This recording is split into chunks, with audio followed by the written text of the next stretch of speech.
அனைவருக்கும் வணக்கம். After a long gap நான் இன்னைக்கு புதுக்கோட்டையில் உங்களை எல்லாம் சந்திக்கிறேன்.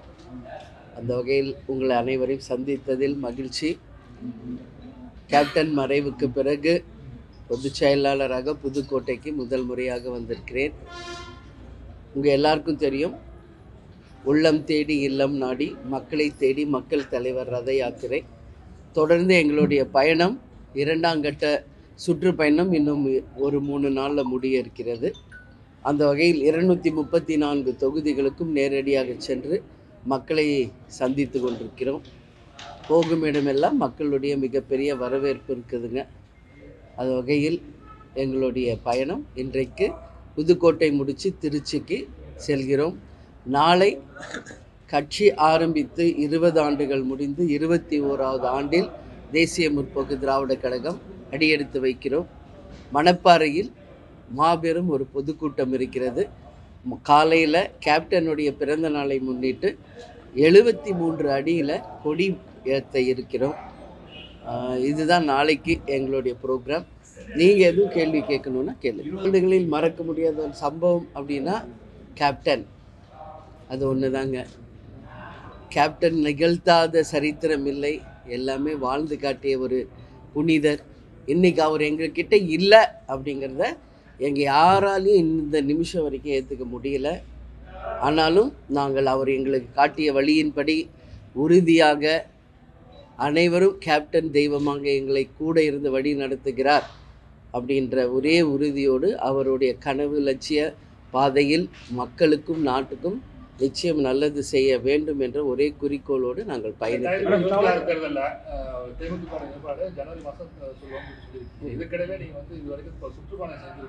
சுற்றுப்பயணத்தில் மக்கள் ஆட்சி மாற்றம் வேணும்னு இல்லை இதே ஆட்சி தொடர்ந்து இல்லை, பொதுவாக கொடுத்த வாக்குறுதிகள் நிறைவேற்றவில்லை என்ற ஒரு குறை மக்களிடையே இருக்குது. அது இல்லைன்னு நம்ம சொல்ல முடியாது. சட்டம் ஒழுங்கு கேள்விக்குறி. இன்னும் மக்களுக்கு அவங்க கொடுத்த வாக்குறுதிகள் சரியாக நிறைவேற்றவில்லை என்பது இருக்குது. நான் ஒவ்வொரு ஊர்லேயும் பேசிக்கிட்டு வரும்போது நீங்கள் எல்லோரும் நேற்று பார்த்துருப்பீங்க, என் கூட தான் நீங்கள் எல்லாம் ட்ராவல் பண்ணீங்க. அந்தந்த இடத்துல அந்தந்த மக்களுக்கு என்னென்னலாம் குறைகள் இருக்குது, அந்த இடத்துக்கு என்ன செய்ய வேண்டியிருக்கு என்று ஒவ்வொரு ஊர்லேயும் அங்கங்கே நான் பேசிக்கிட்டு வரேங்க. அந்த வகையில் நிச்சயமாக இந்த வரப்போகும் 2026 தேர்தல் இதுவரை நம்ம ஒரு மிகப்பெரிய ஒரு மாற்றமான ஒரு தேர்தலாக இருக்கும். ஏன்னா இன்றைக்கி புதிதாக விஜய் ஒருத்தர் வராரு, சீமான் ஒருத்தர் தனியாக நிற்கிறாரு. அது மட்டும் இல்லை, ஆல்ரெடி 2 கட்சிகள் கூட்டணிகளோடு இருக்காங்க. நாங்கள் இன்னும் தேமுதிக எங்கள் நிலைப்பாடை இன்னும் சொல்லலை, பாமக அவங்க நிலைப்பாடு இருக்குது. இது மாதிரி பல்வேறு இருக்குங்க. அது இன்னும் 6-7 மாதம் இருக்கிறது. அது பக்கத்தில் வரும்போது ஒரு தெளிவான நிலை கிடைக்கும். விஜய் இன்னைக்கு பரப்புரை ஆரம்பிக்கிறாங்க. இந்நிலையில கிட்டத்தட்ட 23 நிபந்தனைகளை ஒரு எதிர்கட்சிக்கு இந்த அளவுக்கு ஒரு கெடுபிடிப்பு இல்லாம தலைவர் விஜய்க்கு இந்த அளவுக்கு கெடுபிடிப்பு காரணம் அதை கண்டு பயப்படுத்த அதிமுக இல்லை, பயம்லாம் கிடையாதுங்க. இதெல்லாம் நாங்களும் கடந்து வந்தவங்க தான். 20 ஆண்டு காலத்துக்கு முன் நம்ம கேப்டன் முதல் கட்சி ஆரம்பித்த போது என்ன இருந்ததோ அதுதான் நான் இப்போ விஜய்கிட்ட பார்க்குறேன். மேபி உங்களுக்கு புதுசாக இருக்கலாம். நான் தலைவர் கூடிய நாங்கள்லாம் வாழ்ந்துருக்கோம். விஜயும் நாங்கள் சின்ன பிறந்து பார்த்துருக்குறோம். கேப்டன் ஆரம்பித்த அந்த கட்சி 2025 தொடங்கி இன்னைக்கு வரைக்கும் 20 ஆண்டு காலம் நாங்கள் எத்தனையோ சவால்கள், எத்தனையோ விதமான இடையூறுகள் எல்லாம் கடந்து தாங்க நாங்கள் இன்றைக்கி இந்த 21வது ஆண்டில் அடியெடுத்து வைக்கிறோம்.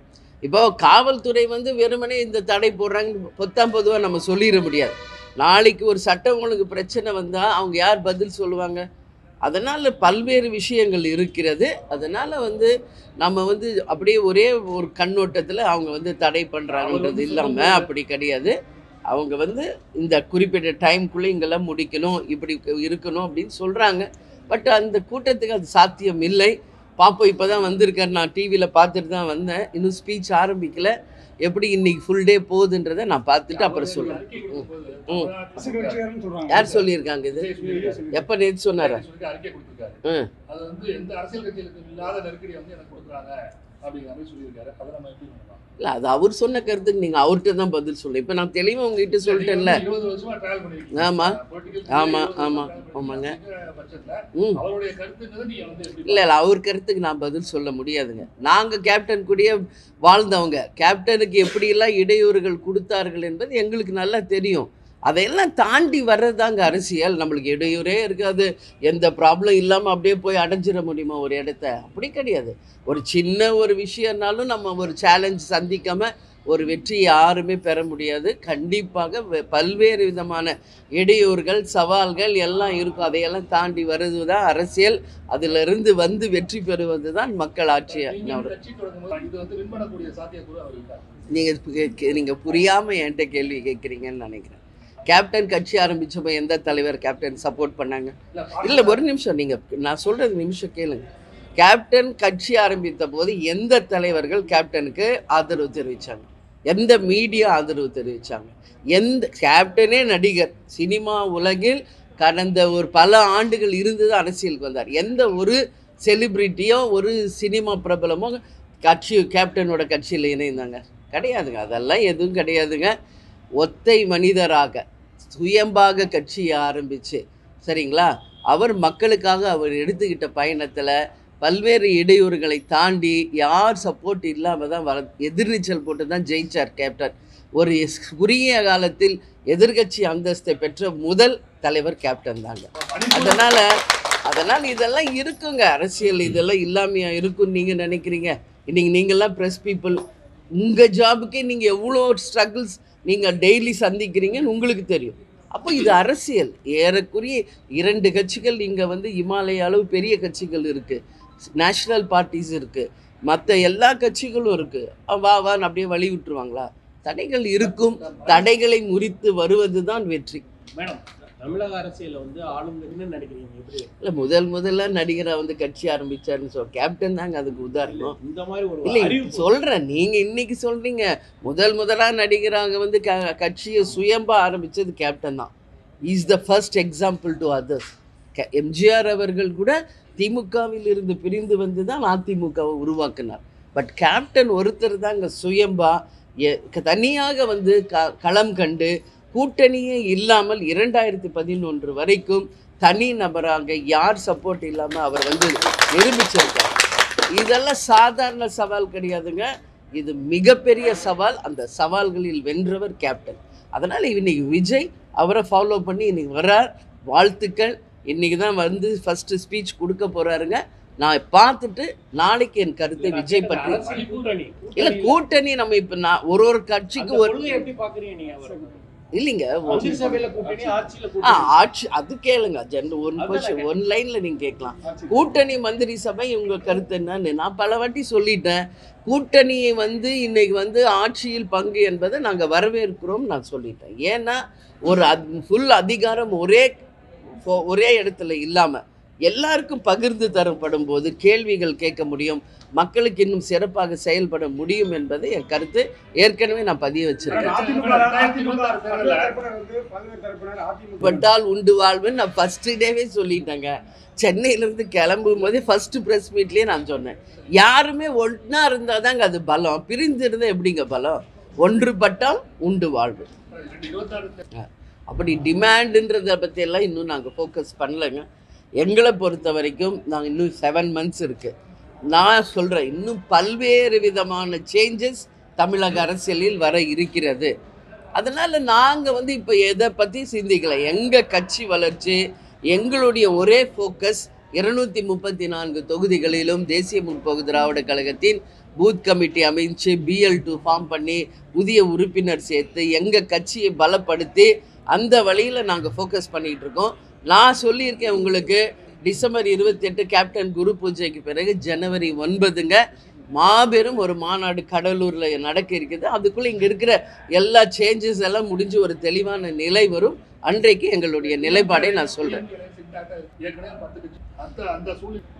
நீங்கள் எப்படி சுற்றி என்னை கேள்வி கேட்டாலும் என்னுடைய ஒரே கேள்வி, என்னுடைய ஒரே பதில் ஒன்று தாங்க. நீங்கள் நினைக்கலாம் இன்றைக்கி அங்கே போனால் உங்களுக்கு சீட்டு கிடைக்குமா, இங்கே வந்து இது கிடைக்குமா அப்படின்னு. உங்கள் யூகங்களுக்கு நான் பதில் சொல்ல விரும்பலை.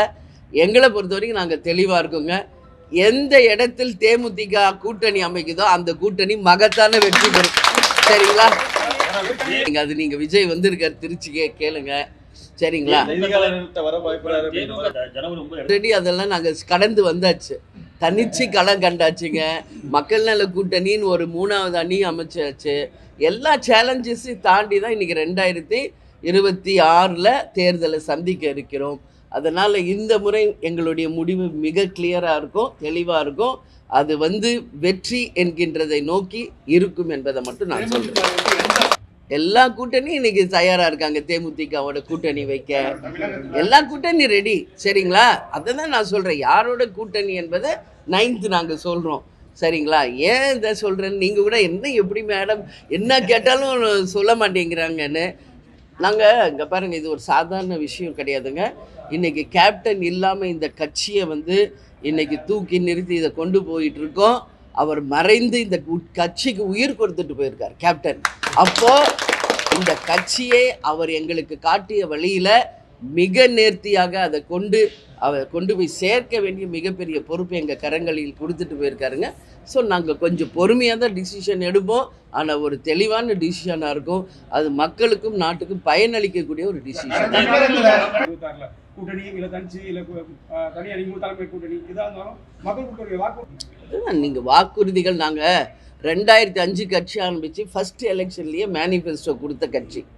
அதை பார்த்து பெரிய தலைவர்களே எப்படி இப்படி ஒரு மேனிஃபெஸ்டோ இவங்களால் உருவாக்க முடிஞ்சது முதல் தேர்தலே அப்படின்னு மற்றவங்க சொல்லி நான் கேள்விப்பட்டிருக்கேன். நான் என்ன சொல்கிறேன், வாக்குறுதிகள் கொடுக்கறது பெருசு கிடையாது. அந்த வாக்குறுதிகளை நாம் நிறைவேற்றுகிறோமா என்பதை தான் மக்கள் பார்க்குறாங்க. அப்படி இது வரைக்கும் நீங்கள் கேட்குறீங்க எத்தனை கட்சிக்கு வாக்குறுதி கொடுத்துருக்காங்க, எல்லா வாக்குறுதியும் நிறைவேற்றிட்டாங்களா அப்படின்னு நீங்கள் ப்ரெஸ் பீப்புள் நீங்கள் தான் எனக்கு சொல்லணும். நான் பார்க்குறேங்க, களத்தில் இருக்க டெய்லி ஒவ்வொரு நேரத்தில் ஒரு சின்ன குக்கிராமத்தில் போய் முடிக்கிறோம். நைட்டு 11 மணிக்கு எங்களுடைய பிரச்சாரத்தை. அப்படி நாங்கள் களத்தில் மக்களாக பார்த்துக்கிட்டு இருக்கோம். இன்னும் தமிழ்நாட்டில் நிறைவேற வேண்டிய விஷயங்கள் ஏராளம் இருக்குது. அது நாங்கள் யாருடன் கூட்டணி அமைக்கிறோமோ நிச்சயமாக அவர்களிடம் இதையெல்லாம் வலியுறுத்தி தமிழ்நாட்டுக்கு மக்களுக்கு நல்லது நடக்கணும் என்பதை நாங்கள் ஸ்ட்ராங்காக நாங்கள் எந்த விமர்சனம் நாங்கள் எங்கள் வேலையை பார்த்துக்கிட்டு இருக்கோமே. எந்த விமர்சனம் இருக்கிறத நான் நினைக்கலையே. அப்போ விமர்சனம் இருந்துச்சுன்னா காஞ்சிபுரம் தான் கல்லடி போகிறோம். அப்போ நீ ப்ரெஸ்ஸும் எதிர்பார்க்குற கேள்விக்கு பதில் சொல்லிட்டு அது இல்லை, அப்படி கிடையாது. எங்களுக்குன்னு ஒரு கட்சி, எங்களுக்குன்னு ஒரு நிர்வாகிகள், எங்களுக்குன்னு ஆலோசனை கூட்டம், மாவட்ட செயலாளர், நிர்வாகிகள், தொண்டர்கள் எல்லாம் அழைச்சி பேசி தான் நாங்கள் ஒரு டிசிஷன் எடுப்போம். விமர்சனங்கள் வந்துக்கிட்டு தான் இருக்கும். நல்லது செஞ்சாலும் விமர்சனம் வரும், இல்லைன்னாலும் வரும். அதையெல்லாம் நாங்கள் கடந்து வந்துட்டோம். இன்னைக்கு விஜய் இல்லை, எம்ஜிஆர் அவர்களும் கேப்டன் அவர்களும் சினிமா துறையிலேருந்து அரசியல் துறைக்கு வந்ததுனால அவர் ரோல் மாடல்னு கூட இன்னும் அவர் சொல்லலை. கேப்டனை எங்கள் அண்ணன் அவ்வளோதான் அவர் சொல்லியிருக்காரு. அதனால தான் நாங்கள் என்ன சொன்னோம், அவர் எங்கள் தம்பின்னு சொல்லியிருக்கோம். சரியாகிட்ட தானே கேட்கும். ஏன்ட்ட கேட்டேன், அவங்க யார் அறிக்கை கொடுத்தாங்கன்னே எனக்கு தெரியல. அப்படி அறிக்கை கொடுத்தாரான்னு நான் கேட்டேன். ஸோ அவங்க அறிக்கை கொடுத்தாங்களா, அவங்க சொன்னாங்களான்ற பதில் அவங்கக்கிட்ட கேளுங்க. புரியுதுங்களா? கட்டடத்தை இழந்தோம், எம்எல்ஏக்களை இழந்தோம் நீங்கள் சொல்கிறீங்க. எங்கள் கேப்டனையே இழந்திருக்கோங்க இன்றைக்கி நாங்கள் இந்த அரசியலுக்கு வந்ததுனால. இதை விட ஒரு இழப்பு இனிமேல் உலகத்தில் எங்கள் ஜென்மங்கள் இருக்கிற வரைக்கும் எங்களுக்கு நடக்காது. அதையே இழந்துட்டோம். அதனால் அவர் வழியில், அவர் எங்களுக்கு காட்டிய வழியில் நாங்கள் வீறு நடை போட்டு செல்வோம்.